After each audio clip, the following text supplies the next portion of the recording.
What happens when a man who built empires is told he doesn't belong on his own flight? Julian Rivers, a calm and composed black CEO, boards a commercial jet like any other passenger. But 5 minutes later, he's asked to move from his paid first-class seat for a white executive who simply looks more the part. He doesn't argue. He doesn't shout. But what follows will shake the entire airline industry. Who is Julian Rivers, really?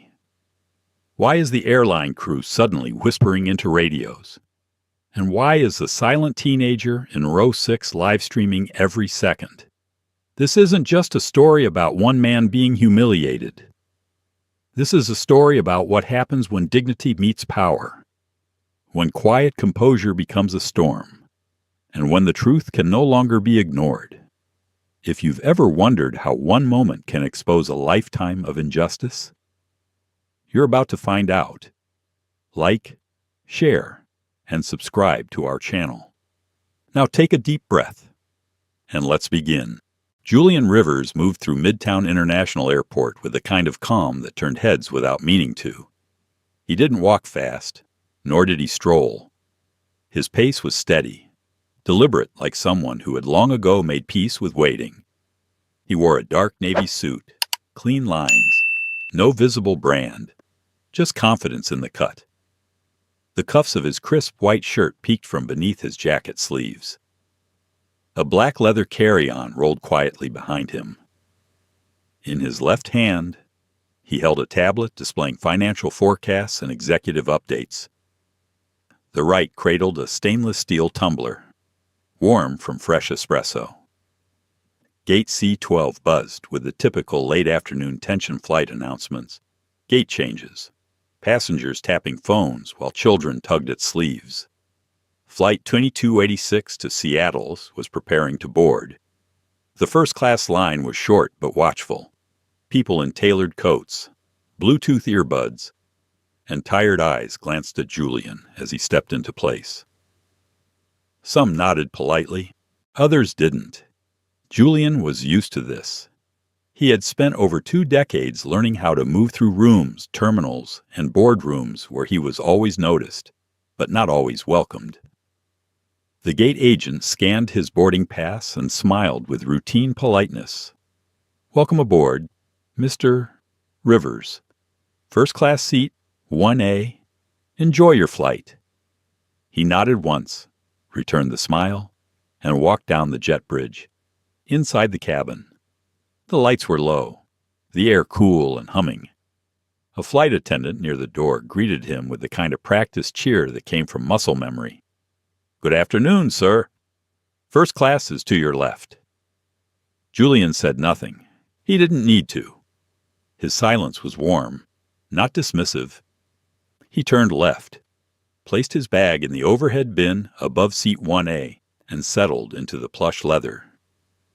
A small pillow rested against the window, and the tray table had already been wiped down. He placed his tumbler in the cup holder, set his tablet on the tray, and exhaled quietly. Outside the window, a row of ground crew loaded baggage. Somewhere, a child cried in coach, in first class. There was only quiet until the soft rustle of movement behind him signaled more boarding. Julian adjusted his cuffs and opened the forecast report from Rivers Equity. The numbers were good. The acquisition in Vancouver was stabilizing. The new logistics contracts in Texas were holding under pressure. The company was leaner, sharper. He took a slow sip of espresso, feeling the warmth cut through the airport chill that still lingered on his skin. He didn't read the Wall Street Journal anymore. He didn't need to. He knew what was happening before the headlines. A white woman in seat 2C glanced at him as she stowed her coat. Her eyes lingered just a second longer than polite. Julian caught it in his periphery, then let it go. This was normal, familiar. It had been for years. He had worked too hard, been too underestimated, and walked through too many quiet humiliations to let a single glance rattle him now. He looked down at his watch. Flight 2286 was due to push back in 12 minutes. Across the aisle, a teenage girl in seat 2D opened her phone and began scrolling through social media. Her earbuds were in, but her eyes kept wandering. She noticed him, then didn't. A small part of him was glad. He was almost at peace when it began. "Excuse me, sir," came a voice, light and smooth like polished glass. Julian looked up. Standing beside him was a blonde woman in a perfectly fitted Lumajet uniform. Early 30s, hair in a bun, lips pulled into a polite smile. Her badge read, Emily Voss, first-class attendant.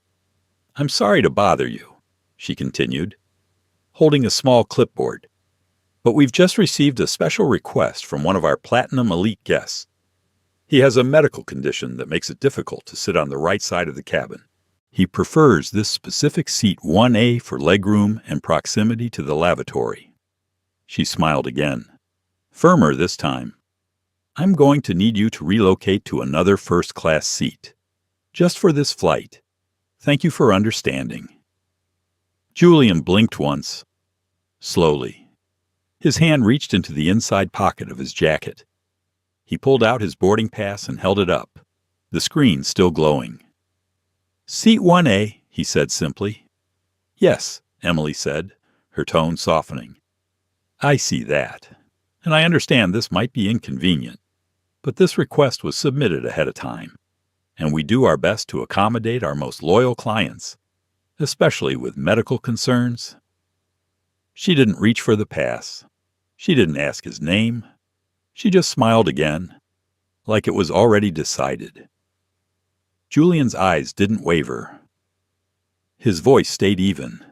"Are you asking me to move from the seat I paid for because someone else would prefer it?" Emily's smile remained, but her posture changed shoulders straighter, clipboard tucked tighter to her chest.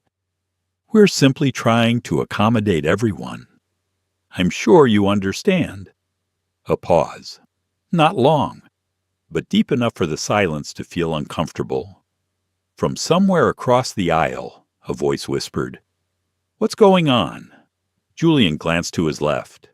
A man in 1B had tilted his head, watching. He looked back at Emily. "May I see the medical documentation that requires this override?" That was it. Just one question. But Emily hesitated. Just slightly. It was enough. The teenage girl across the aisle noticed. She tapped her screen. Her camera light blinked on. Julian folded his boarding pass and returned it to his pocket. He leaned back in the seat, hands folded. "I'd prefer to remain here," he said calmly, "unless airline policy allows otherwise."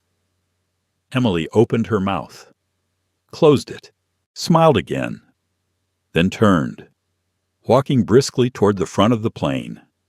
Julian closed his eyes for a moment, not in exhaustion, but calculation. It had begun. Julian Rivers kept his hands still. They were folded gently on his lap, a habit formed long ago in boardrooms where his words would be dissected, but his silence held more power. The hum of the aircraft remained steady. He could hear the engines beginning their slow buildup, but inside, time felt suspended. From his peripheral vision, he caught movement. Emily Voss was speaking in a low voice to someone just outside the cockpit. The captain, another attendant, he couldn't tell. Her back was rigid.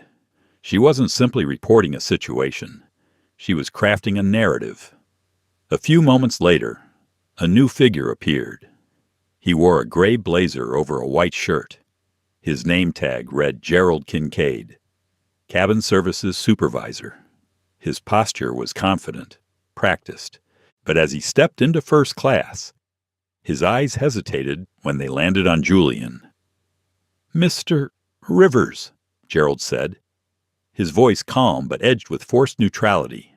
"May I have a moment?" Julian didn't move. He looked up slowly and nodded once. "I understand there's been a small inconvenience," Gerald continued. "One of our platinum guests submitted a medical seating request before the flight, and we're trying to honor it.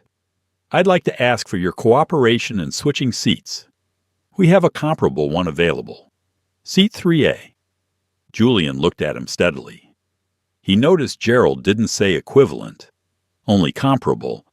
Words mattered. I'm not trying to be uncooperative, Julian said evenly. But I booked this seat weeks ago. I've paid for it. I confirmed it last night and again at the gate. I don't see a valid reason to move. Gerald hesitated. He wasn't expecting calm resistance. He was used to pushback laced with anger, not with precision. I understand, Gerald said again, the phrase more automatic this time. But this guest has a long-standing history with our airline, and his comfort is very important to us. Julian's expression didn't change, and mine isn't. The question hung in the air, not loud, not accusatory, but it cracked something open, from across the aisle. Naomi Kim had paused her music. Her camera was still recording, tucked subtly into her seat pocket, angled perfectly. Gerald blinked. That's not what I meant, he replied. I didn't say you did, Julian said. But if this is about medical need, I'd like to see documentation. Otherwise, I'd prefer to remain in my assigned seat. Emily shifted uncomfortably near the front of the cabin. Gerald frowned, clearly thrown off by the persistence of someone who wasn't yelling. Then came the voice that shifted the cabin. A slow, deep baritone. I requested the seat, said a tall white man stepping into first class, adjusting his luxury cufflinks. Is there a problem? Spencer Dwyer had the air of someone used to getting his way without having to ask twice. His suit was dark charcoal, custom-fitted. His cologne was subtle but expensive. He didn't glance at Julian as he walked toward seat 1A. Standing just behind Gerald, Julian tilted his head slightly. Spencer exhaled like he was already bored of the whole exchange. I have a torn meniscus. I always sit in 1A. Everyone here knows that. He gestured broadly toward Emily and Gerald. If there's a problem, maybe we can settle it after takeoff. Gerald turned, half blocking Spencer. Julian slowly rose from his seat. The gesture was not aggressive. In fact, it was almost reverent. He lifted himself with dignity. And then, before anyone could say another word, he reached up, pulled his carry-on down from the overhead compartment, and stepped aside. I'll take 3A, he said quietly. Gerald exhaled in relief. Emily gave a faint smile that vanished too quickly. Spencer took the seat like a king, reclaiming his throne. Julian walked back, not looking at anyone. But as he passed Naomi's row, he noticed something. Her eyes were fixed on him, not with pity, with fire. He sat in 3A, which was technically still in first class, but it was the last row before the curtain that separated it from coach. The angle was tighter, the proximity to the galley was louder, and the seat had clearly not been cleaned as well. Julian didn't show disappointment. He didn't sigh. He simply opened his tablet again and resumed reading as if nothing had happened. But inside, something cracked. He had been here before, not just in seat 3A, but in this moment. Different cities, different industries, different names, same story. As a young associate, as a new executive, as a founder, as a board member, and now, even as the CEO of a billion-dollar equity firm, flying on an airline he had helped rescue from bankruptcy 5 years earlier with a silent investment. He was still being asked to move, still being treated like an exception that had gone too far. His phone buzzed. He looked down. A message from his chief of staff. Good luck with the meeting. LumaJet's still giving you VIP access. He didn't respond. Not yet. Across the aisle, Naomi opened her Twitter app. Her hands moved quickly. Just watched a black man get kicked out of seat 1A for a preferred white passenger. He asked for policy. They gave him silence. Guess what?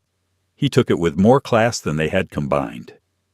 "Your return flight 1086. No Lumajet." She hit post. Then she hit record again. Julian didn't see it, but he felt it. The shift.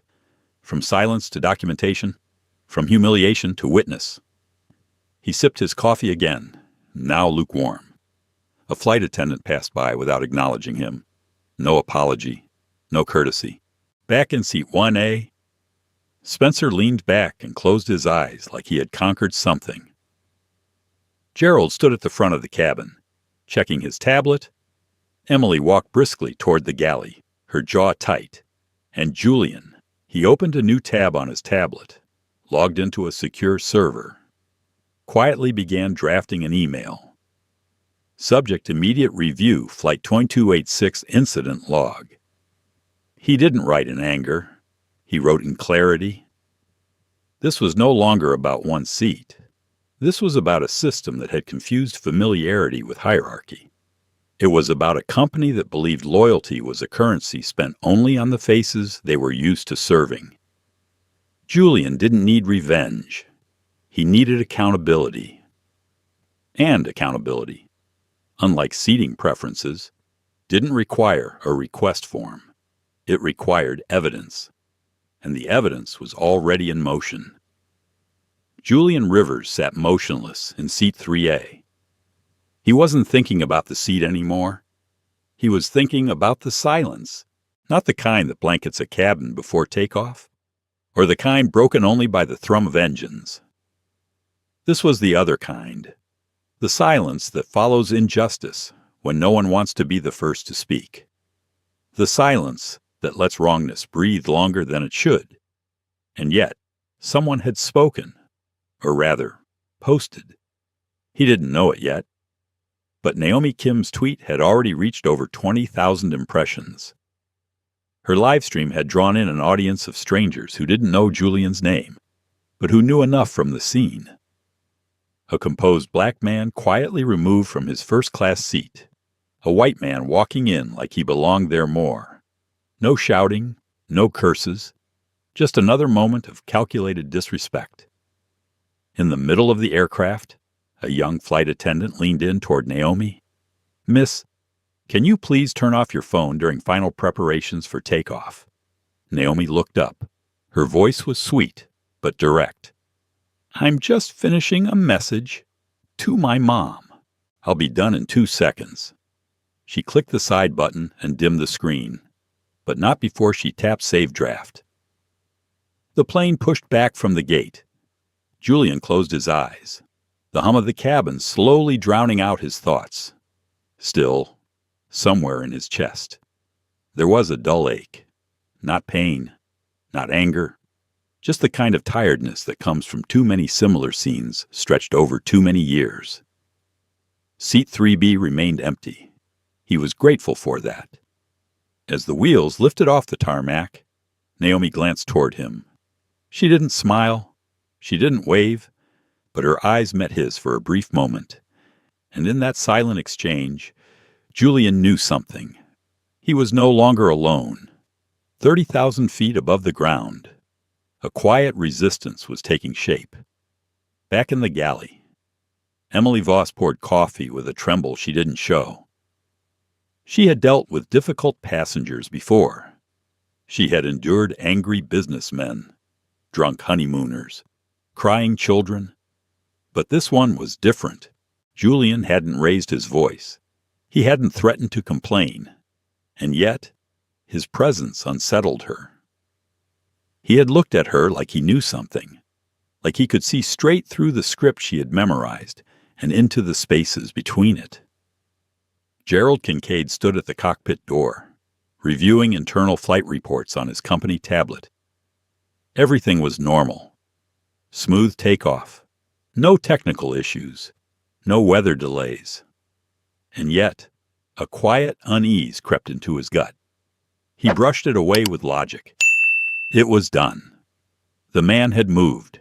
No confrontation. No legal threat. He would land, file his report, and move on.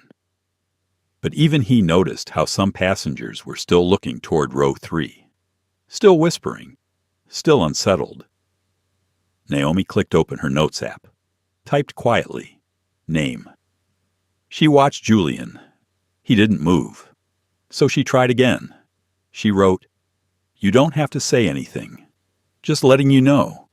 People are watching. And they care." She tilted the screen just slightly, resting it on her lap, hoping he might glance over. He didn't at first. But then, as he reached for his tumbler, his eyes brushed the screen. He blinked once and nodded. That was all. Naomi smiled to herself and tapped open Twitter again. Update. The man in seat 1A was moved to 3A without proper cause. He didn't argue, but I can't stop thinking about how quiet he was, how tired he looked. We let this happen every day, don't we?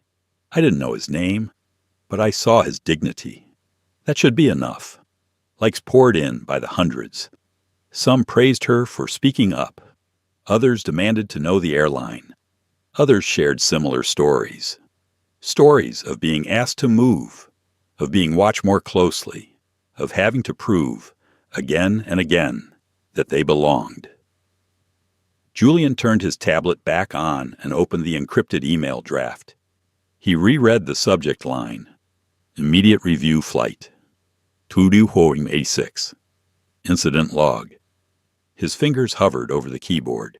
He thought about the shareholders he represented, the employees at his firm, the young black professionals who emailed him every week asking how to navigate a system that wasn't built with them in mind. And he thought about the first time it happened to him. He was 24, an intern at an investment firm in Chicago. He had paid for a business class ticket with his own money. He showed up early, wore his best suit, and still, the gate agent had told him there must have been a mistake. The seat was reassigned. He remembered how small he felt, even though he had done everything right. He had promised himself, then and there, he'd climb so high they'd never ask him to move again. And yet here he was. He began typing, to compliance, Allumajet Corporate. Com, from Jervis Rivers Equity Group. Com subject incident on Flight 2286. Urgent follow-up body to whom it may concern. This is Julian Rivers, CEO of Rivers Equity Group and current passenger aboard Lumajet Flight 2286, approximately 10 minutes prior to departure. I was asked by flight attendant Emily Voss and supervisor Gerald Kincaid to vacate my assigned and fully paid seat 1A in favor of another guest. Citing a medical preference without documentation or protocol, I complied to avoid conflict. However, I am deeply concerned by the nature and execution of this request, which lacked transparency, failed to adhere to ODA compliance standards, and presented as discriminatory. Please initiate a full internal review. A statement will follow upon landing. Attached is a copy of my boarding pass, seat assignment confirmation, and time-stamped audio recording.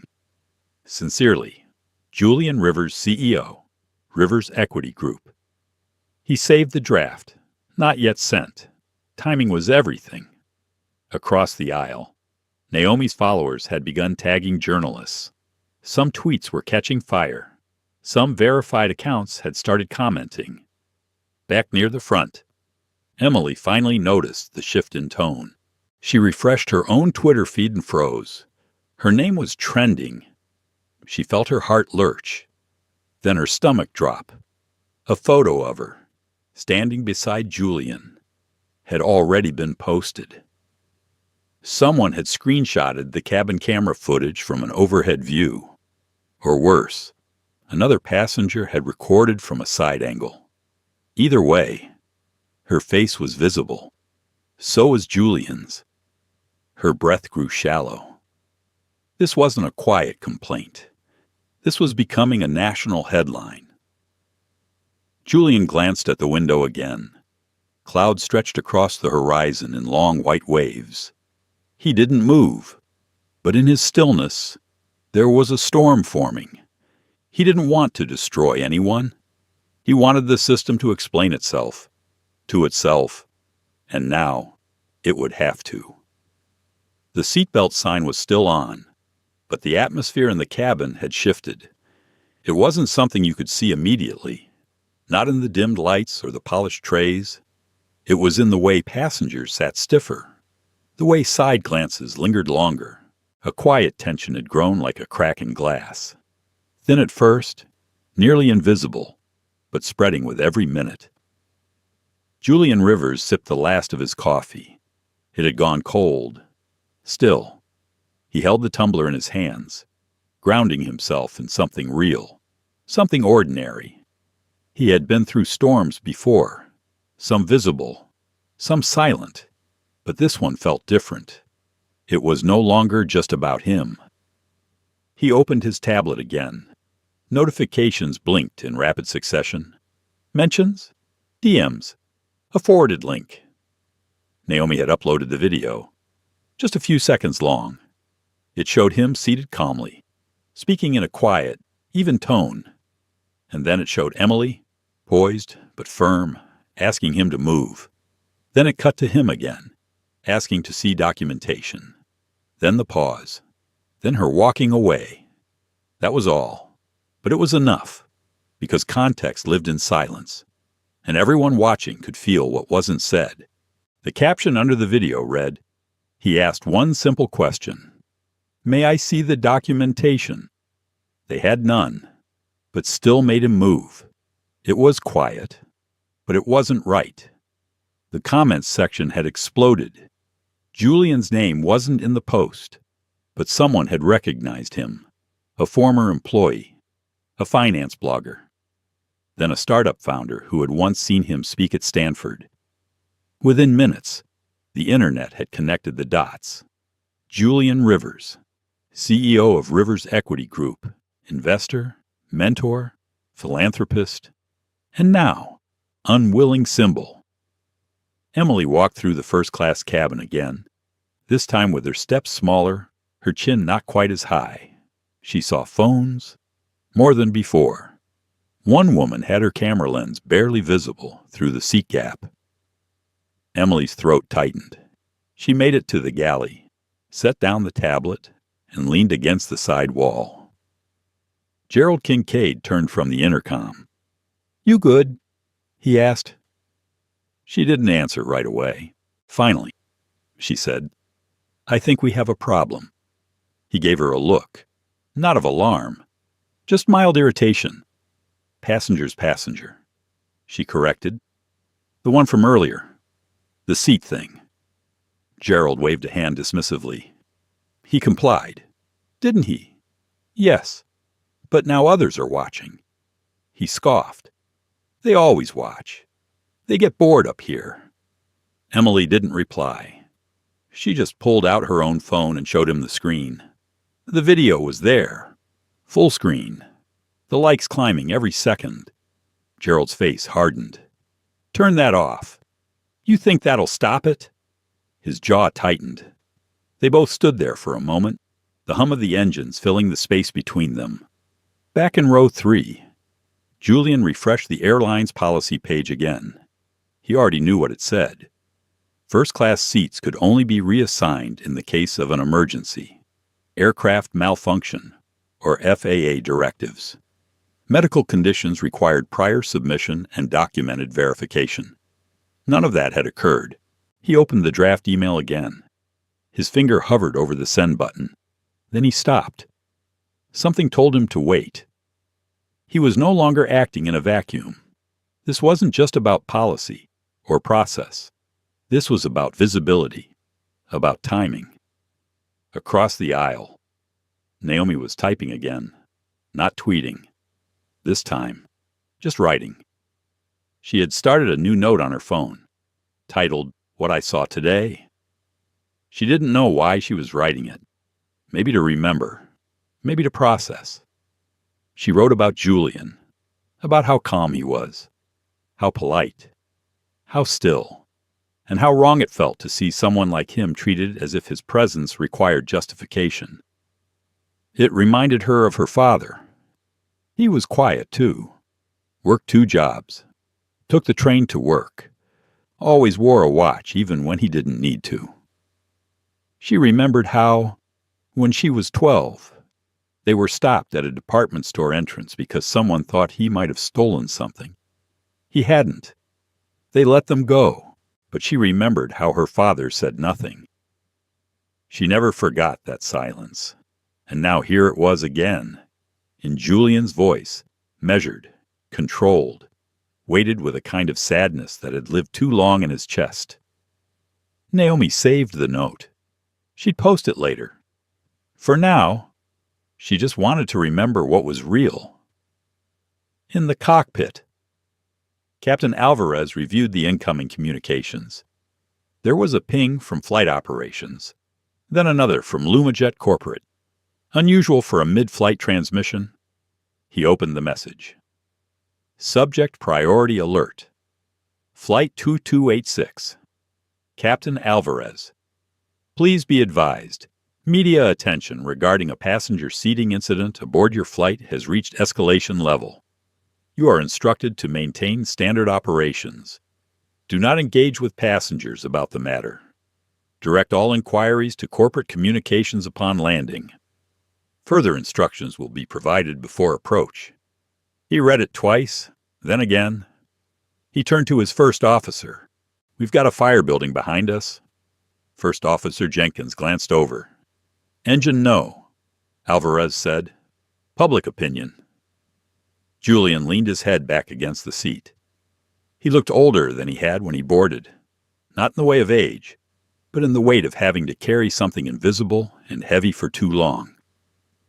He remembered his mother's words when he got his first executive position. They'll call you exceptional, but they'll still try to move your seat. He hadn't understood then. He did now. But there was something else he understood now, too. He didn't have to stay silent anymore. His phone buzzed. A text from his assistant. Myra Julian. I saw the video. It's spreading fast. Do you want me to prepare a statement? He wrote back. Not yet. Let it breathe. Watch who calls. Take names. No responses until I land. She replied with a single word. Understood. He looked out the window again. The clouds had parted. Below him, the curve of the earth was visible, vast and quiet and full of stories like his. Stories that had gone untold for far too long. But this one wouldn't be quiet. Not this time. In row 5, a man tapped away on his laptop. He was writing a blog post titled, When Power Has to Ask Permission. He didn't know who Julian was, but he didn't need to. He had seen the look on his face. He had seen enough. Near the rear. A woman whispered into her phone during a bathroom wait. I don't know. It just felt off. Like he didn't belong there to them. But he did. He really did. Flight 2286 cruised smoothly over Nebraska. But a storm was waiting at its destination, and this time, everyone would feel it. Julian Rivers sat motionless, the soft hum of the engines filling the cabin like white noise. The tablet lay on the tray in front of him, untouched. His hands rested gently on his lap, fingers interlocked. He looked out the window as the sun began its slow descent across the sky, casting long shadows over the clouds. For the first time in years, he didn't feel like the CEO of Rivers Equity. He didn't feel like the man who once negotiated billion-dollar deals or mentored young founders in a Harvard lecture hall. He just felt like a man, alone, suspended between two cities, and suspended between two realities. Inside him, two instincts wrestled. One said, rise, speak, claim what's yours. The other whispered, wait. Let them show you who they are. He had chosen the latter for now, but it was getting harder. Around him, the cabin simmered. There were no raised voices, no confrontations, but the passengers were paying attention in a way they hadn't before. Naomi Kim's video had gone viral. He had already been recognized by multiple people. A young woman across the aisle kept stealing glances, her phone tilted just so, probably pretending to scroll but really filming or reading threads about him. Julian didn't blame them.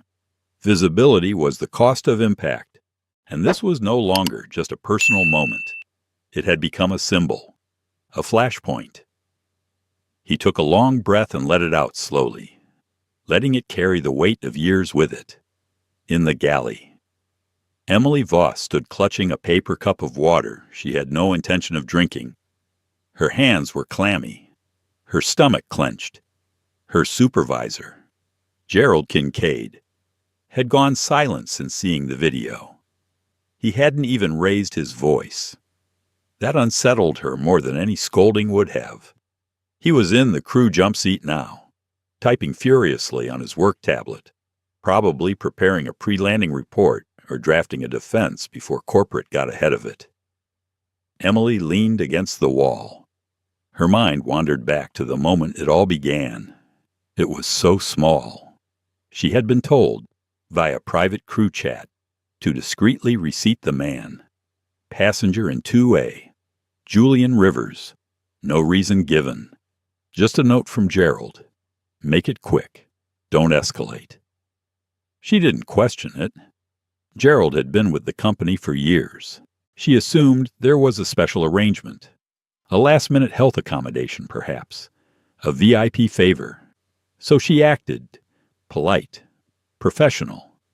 She didn't yell. She didn't force. But she didn't question it either. Now, she wished she had. She replayed the moment over and over. The calmness in his voice. The way he asked for documentation. The stillness in his face when she had none. It hadn't felt wrong at the time. Just procedural. Now, it felt like betrayal. She looked down the aisle. She could see the back of Julian's head from here. He hadn't caused a scene, hadn't complained, hadn't demanded anything. And that, somehow, made it worse. In the cockpit, Captain Alvarez was reviewing yet another communication from LumaJet headquarters. The words internal investigation, legal review, and public visibility were beginning to appear in bold. He turned to his first officer. We're carrying more heat than cargo today. First Officer Jenkins offered a thin smile. You think they'll try to pin this on you? Alvarez shook his head. No, but they'll look for someone to blame. It never lands on the top floor. Not first. He sighed and tapped the screen to close the message. There was nothing more to do until they landed. Except fly straight. Keep it smooth. And pray this didn't escalate before touchdown. Meanwhile, in seat 5B, Spencer Dwyer, the white executive who had been reseated in Julian's original spot, was typing furiously on his laptop. But not for business. He was drafting a personal statement. He had already seen the video. In it, his own face was blurry in the background. But he recognized the posture, the clothes, the moment. He hadn't asked for that seat. Gerald had quietly pulled him aside after boarding, whispering about an accommodation issue and that there would be a seat upgrade to 2A if he preferred. Of course he accepted. Who wouldn't now? Watching the storm erupt online. He felt nauseous. Because he knew, deep down, he knew. The man who had been moved had done nothing wrong. Julian Rivers. He Googled the name. His jaw tightened. Spencer wasn't a cruel man. He didn't consider himself biased. He served on DEI panels, donated to causes, spoke at equity conferences. But in that moment, he hadn't asked a single question, hadn't paused to consider why someone else's comfort was being disrupted for his. He just took the seat. He was complicit. He began typing again. Slower this time. From 23F. Naomi Kim refreshed her post. The numbers were unreal. 1.2 million views. Nearly 40,000 shares. She scrolled through comments. Some were angry, some confused, but the vast majority were resonating with something deeper. Not outrage, recognition. People weren't just reacting to Julian's story. They were inserting their own.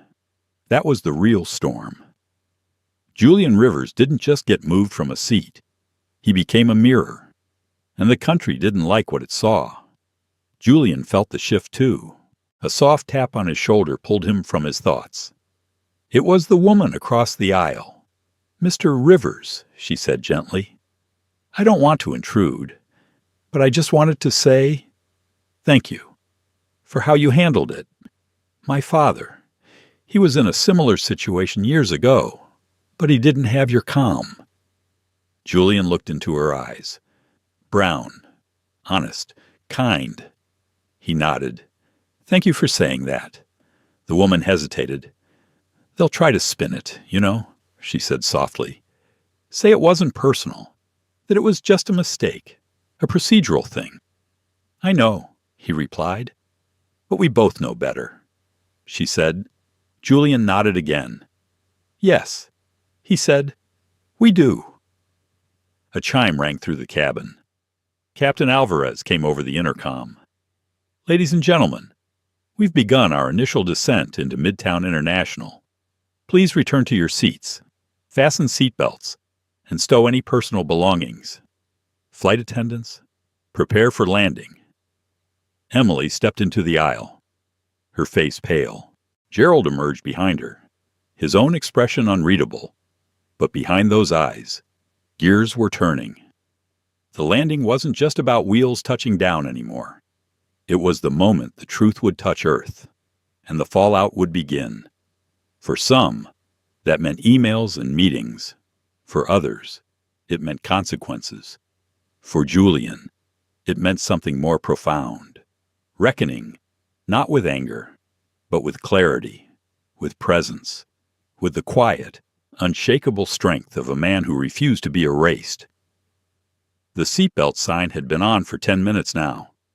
Outside the window, the city skyline flickered under the gold haze of the setting sun. The plane banked slightly, beginning its slow and deliberate descent into Midtown International Airport. Julian Rivers sat still, his hands clasped loosely over his knees, his breathing even. From the outside, he appeared calm, but inside, currents ran deep, the kind that carve valleys through stone over time. He was not angry. No, that would be too simple. What he felt was heavier, a deep-rooted weariness, a knowing. He had seen this before, the patterns, the posturing, the attempt to manage optics once the truth slipped past the gates, the apologies with no names, the statements with no spine. He had not spoken since the incident, not to the crew, not to his assistant, not even to the press, whose emails were already pouring into Simone's inbox. His silence was intentional, not to protect himself, but to let the weight of their actions speak first. Let them show who they were. Let the world see it. From the galley. Emily Voss watched him as she checked cabin rows. Her hand trembled slightly as she adjusted a passenger's tray. Her voice was thin as she asked another to put their seat upright. When she reached row 5, she paused, her heart tapping like a metronome against her chest. Julian looked up. Their eyes met. She opened her mouth, but no words came. Instead, she nodded quietly and moved on. It wasn't time. She knew apologies were coming. Probably from the company first. Maybe later. One from her. But what was an apology if you only offered it after you were exposed? She blinked, feeling the sting behind her eyes. She had once believed she was above all this. She voted right. She donated. She had grown up in a liberal household. But when it mattered, when the system quietly nudged her to act without thinking, she did. She followed. She complied. And now she stood in it, in the cockpit. Captain Alvarez was tense. The descent checklist was complete. flaps adjusted, landing gear ready. But his mind wasn't on the controls. It was on the message that had just flashed across the secure flight crew screen. All crew involved in Flight LJ22281 are being placed under immediate administrative review upon landing. Please remain at gate until contacted by legal and HR. He read it twice, then a third time. He turned to First Officer Jenkins. They're moving fast. Jenkins exhaled. Faster than I've ever seen. Alvarez stared out at the horizon. Corporate never moved this fast unless one of two things was true.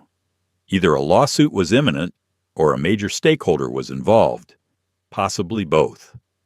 This was more than a PR fire. This was combustion. The wheels touched down with a soft jolt.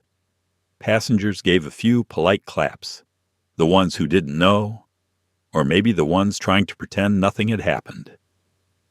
As the aircraft taxied to the gate, a new kind of silence fell across the cabin. Not the routine post-landing fatigue. This was heavier, anticipatory. Everyone knew something was coming. They just didn't know what form it would take. Julian's phone buzzed. One message, then another, then 5 more. He ignored them all, until one came from Simone, his assistant. We've arrived. They're waiting at the gate. Stay calm. Let it unfold. We're in position. Julian closed his eyes for a moment. Then he stood. Slowly. Deliberately. He didn't reach for his bag. He just stood, turned, and looked down the aisle. People watched him. Some lowered their gaze. Others looked back with quiet respect. The door to the jet bridge opened. But before the flight attendants could make the usual announcement, 3 figures in suits stepped onto the plane. One of them, a woman in her 50s with steel-gray hair, spoke with calm authority. Mr. Rivers, if you're ready, we'll escort you now. Julian nodded. He turned once, looking at Emily. Their eyes met again. She took a small breath. I'm sorry, she said, her voice cracking. Julian didn't respond, not with words, but he held her gaze for a second longer than necessary. Then he turned and walked toward the exit. As he disappeared into the jet bridge, murmurs rose across the cabin.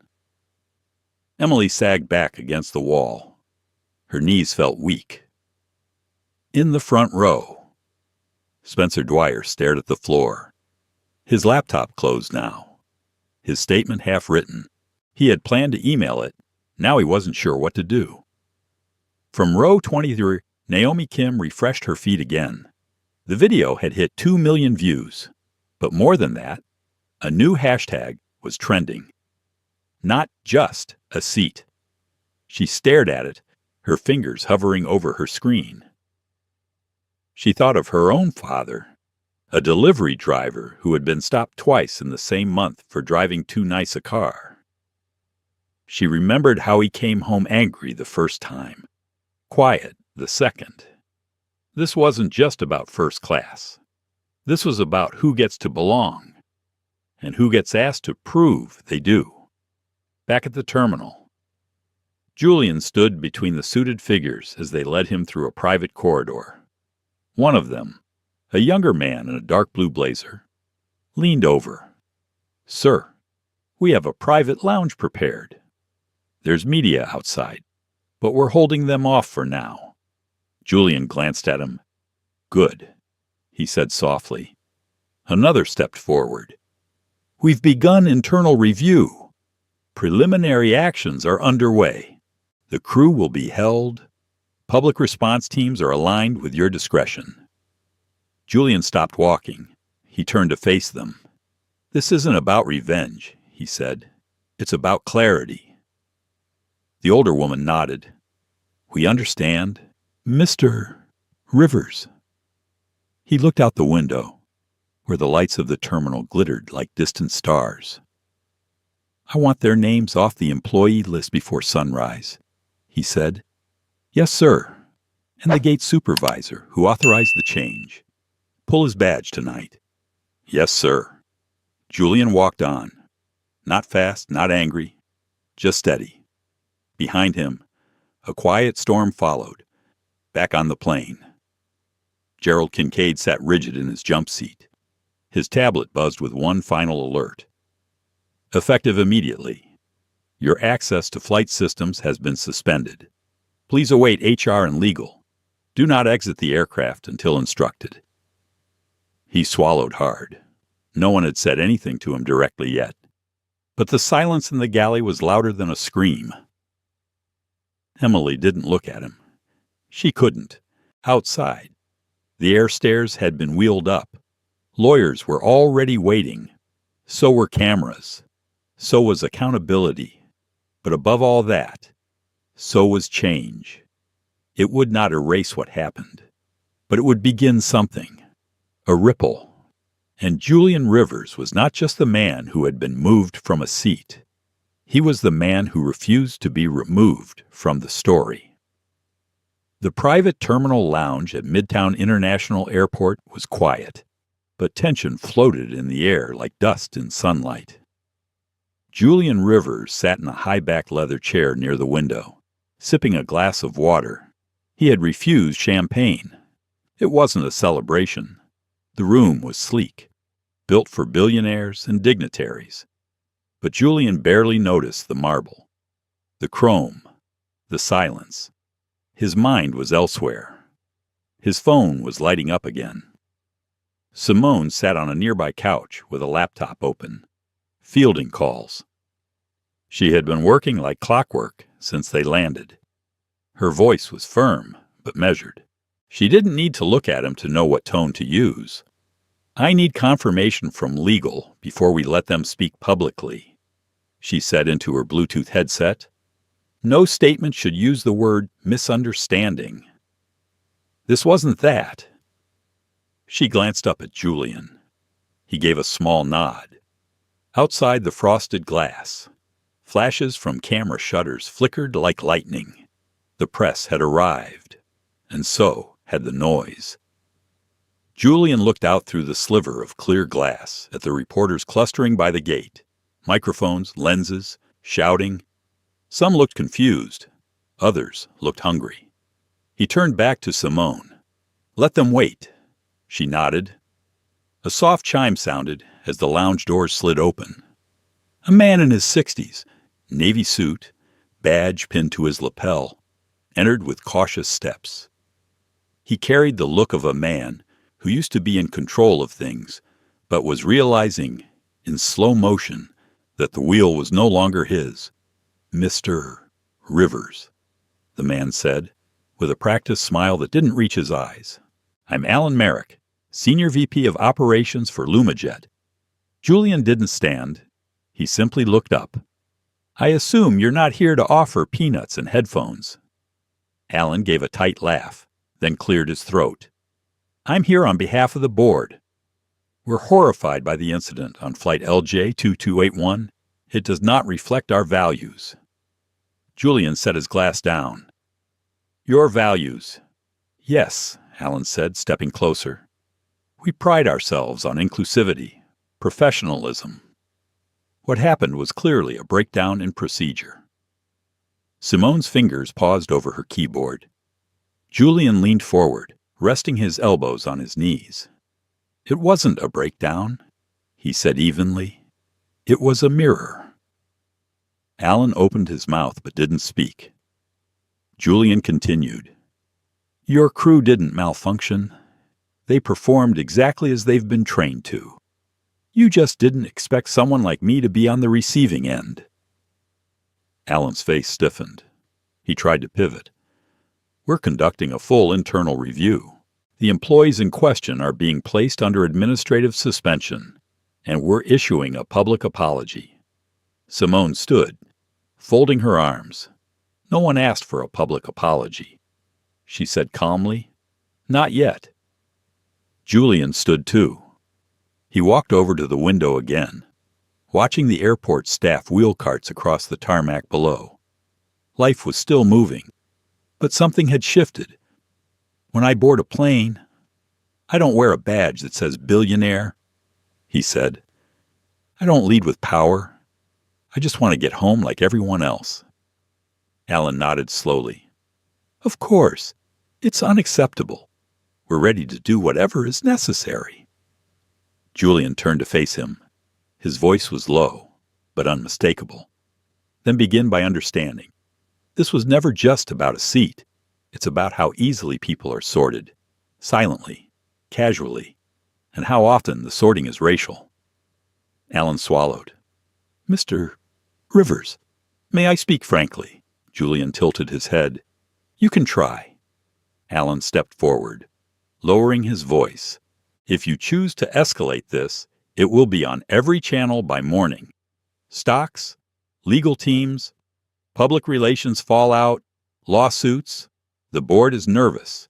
Julian looked at him, eyes steady. Good. Alan's mouth opened slightly, unsure how to proceed. Simone stepped in, handing him a single printed sheet. Alan glanced down. At the top, formal proposal for Equity Oversight Board and re-education of flight operations staff. Julian spoke again. You want to fix this? Then let's start with data, patterns, hidden biases. Give me access to your hiring and training protocols. I'll fund the oversight. But I want transparency. No cover-ups, no delay, and no sensitivity workshops where you teach people how to smile while discriminating. Alan blinked. The paper trembled in his hands. This is going to cost millions. Julian nodded. And losing trust costs billions. There was silence for a long moment. Then Alan sighed. I'll take this to the board tonight. Do that, Julian said. And remember something. I'm not the problem. Your culture is back on the jet bridge. The flight crew stood in silence. Emily Voss leaned against the wall, eyes red. Gerald Kincaid checked his phone for the 50th time, but no one was calling him anymore. Captain Alvarez was quiet, arms crossed, waiting for the inevitable. HR hadn't arrived yet, but their absence was louder than their presence. Emily kept thinking about the moment he looked at her. Not with hate, not even disappointment, just clarity.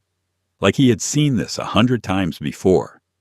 Like she had become just another footnote in a lifetime of quiet injustices. And she hated that. She hated herself for being part of it. Gerald muttered to no one. We didn't know who he was. Emily turned slowly. That's the problem, she whispered. With that, it took knowing who he was for you to care what happened. Gerald shifted uncomfortably. Come on. I didn't mean it like that. She shook her head. You never do. Across the airport, Naomi Kim sat in a crowded food court, her phone still in her hand. She wasn't filming now, just watching. The clip had passed 4 million views, but the comments section was what kept pulling her in. One said, "This happens all the time, just not always to someone with money." Another, "The way he stayed calm. That's power." And another, "I was kicked out of first class in 2021. They said I didn't belong." She blinked. Her hands moved over her keyboard. She typed, then deleted, typed again. Finally she posted, "What happened on LJ2281 wasn't about one man. It was about the air we all breathe, the quiet rules, the silent sorting. This time the world saw it, but next time, it could be any of us." She hit send and set the phone down. Across the world, others were watching, reading, feeling something shift.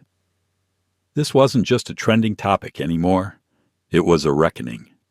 And Julian Rivers had not raised his voice once, but the echoes were everywhere now. The press conference was set behind tall glass at Midtown International's private concourse. Inside, a long table stood with 7 chairs lined evenly across the stage. A screen projected the LumaJet logo beside a single line of text addressing the future of flight. Julian Rivers stood behind the curtain, hands in his pockets, breathing in silence. His mother always said, "Power doesn't shout. It simply enters the room and everything changes." He could hear her voice in his mind as the clock ticked toward 10. He didn't prepare a speech. Not this time. His message wasn't crafted in talking points or curated headlines. It lived in every quiet humiliation he had carried. And now, finally, it had a microphone. Simone stepped beside him, handing him a folded piece of paper. "Full list," she said quietly. They signed it. He unfolded it. Names, departments, commitments, a full overhaul of LumaJet's bias training, hiring reviews, and leadership assessments. Julian read the signatures. 6 board members, Alan Merrick, and one surprising name at the bottom, Emily Voss. He blinked once. She submitted a statement this morning. Simone added, "She's resigning. Publicly. Said she couldn't stay complicit." Julian looked at the name again. Not in judgment, not in forgiveness. Just curiosity. Maybe people could change. Maybe not overnight. But when the cost of silence became unbearable, even those used to looking away sometimes found their voice. He folded the paper and nodded. "Let's begin." As he walked onto the stage, the cameras snapped in quick succession. Reporters leaned forward. Live streams lit up. Julian didn't sit. He stepped toward the mic and looked out over the crowd. "Good morning," he began. "My name is Julian Rivers. I am the founder and CEO of Rivers Equity. Some of you know that. Some of you learned it 5 minutes too late." A rustle of tension swept the room. "I'm not here today to talk about money or even power. I'm here because I sat on a plane last night, quietly, on time, with a boarding pass marked first class. And yet, before I could fasten my seatbelt, I was asked to leave." He paused. "I was told it was a mistake, told it was protocol, told it wasn't personal." His voice lowered, softened. But what happened wasn't a glitch in the system. It was the system. The room stilled. For every high-profile case that makes headlines, there are thousands that don't. Every time someone is looked over, spoken to slowly, pulled aside, or told they don't belong. Not because of behavior, but because of appearance. It builds. He glanced at the audience. I didn't raise my voice. I didn't push back. I walked off that flight because I knew the story didn't